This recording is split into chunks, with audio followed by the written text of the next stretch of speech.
Baldwin, let's have you to give our audience, those few members of the audience who might not know Dr. Lewis Baldwin from this show, let's have you give them sort of an overview of your background, education, and experiences. And then we'll get into the issue of the legacy of President Barack Obama. I think you'll have an opportunity to pull a lot of things together, since this is what his 7th year as the president, and he's probably thinking about the same thing that you're probably thinking about this. Let's do it from that perspective. Well, I'm a native of Camden, Alabama, the so-called Alabama Black Belt.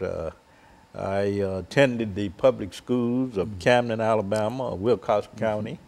Graduated from Camden Academy High School in 1967. And I then matriculated at Talladega College in Talladega, Alabama, which is historically black college, graduating in 1971 with a BA in history. From there to Crozer Theological Seminary, where I received the MA degree in Black Church Studies in 1973, the MDiv degree in 1975. From there to Northwestern University, where I received the PhD degree in American Christianity in 1980. And since that time, of course, I've been writing about politics. I've been writing about Martin Luther King Jr. I've been writing about black religion and culture. And perhaps, Dr. Baldwin, when you finish this show today, you might also be encouraged to continue your writing career by writing about the legacy of President Barack Obama, because I think that that will be a great legacy, and that's what we anticipate today in terms of you talking about that. Exactly. That's what I want to write about, because I think he is a historic figure, and we need to write about him because he's accomplished so much. He means so much not only to America but to the world. And hopefully we get into a discussion more specifically about his meaning and significance, about his achievements, and about what we might consider to be his legacy now that he's in the last months of his presidency. Very good. And so I tell you, Dr. Baldwin, we've got about 2 minutes before this first segment in. Let's sort of give an overview in terms of some of the things that you'd like to talk about dealing with his presidency. I think we have to see the election of Barack Obama, or Barack Hussein Obama, as the most important historic event of the 21st century. We're in the early part of the 21st century. Many would say that September 11, 2001 is the most historic event. But I think that November 4th, 2008, when Obama was elected, this was the most historic event because it had implications not only for public policy in America, but for how we would relate to the rest of the world. And if you look at the reaction to his election in 2008, there was a lot of pride and jubilation on the part of blacks. If you look around the world at the Arab League, for an example, the European Union, countries in Africa, they saw his election as a new era in international relations, and I think that has proven to be true.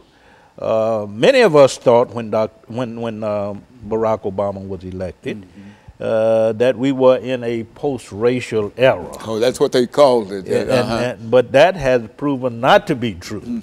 Interestingly enough, Dr. Martin Luther King Jr. in 1968, and these are his exact words, he said in 1968 that in 40 years we could have a Negro president.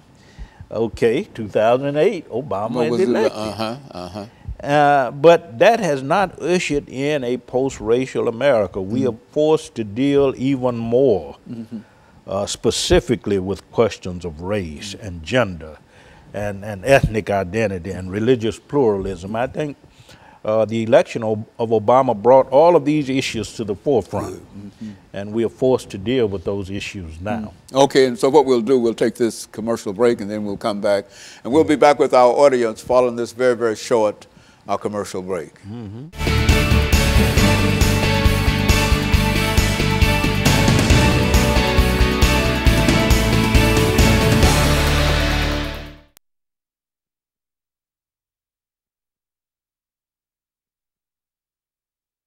Seconds too soon. Good, there you go.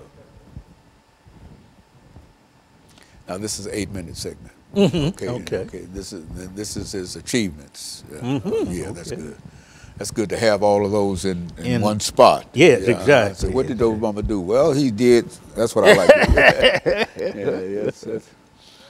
Yeah. How's the weather out there? Is it still? Oh man, it's hot out there. Yeah, that's what I figured. It would I be hot. wanted to go fishing, but I'm not going to be able to do that this Are evening. you a fisherman? Oh man, Oh no. do a lot of fishing, man. Oh yeah, you do. Marbone Lake, Old Hickory Lake. Oh yeah. Yeah. Oh, yeah. Old Hickory Dam. Do you ever catch anything? Oh yeah. A lot of cat and brim Oh yeah. and bass. Yeah. So you're a real fisherman. Crappie. Huh? Oh, yeah, absolutely. Oh man, I know my experience with fishing was going out way out in the woods with my uncle. I see. And he decided that he will not leave until he used all the baits. And then he's up there on that end fishing, and I'm on this end throwing in the baits. I see. So I was ready to go. Yeah. But yeah, I used to go out and I used to stay all day long, go early in the morning, Oh, come back that's what late at night. and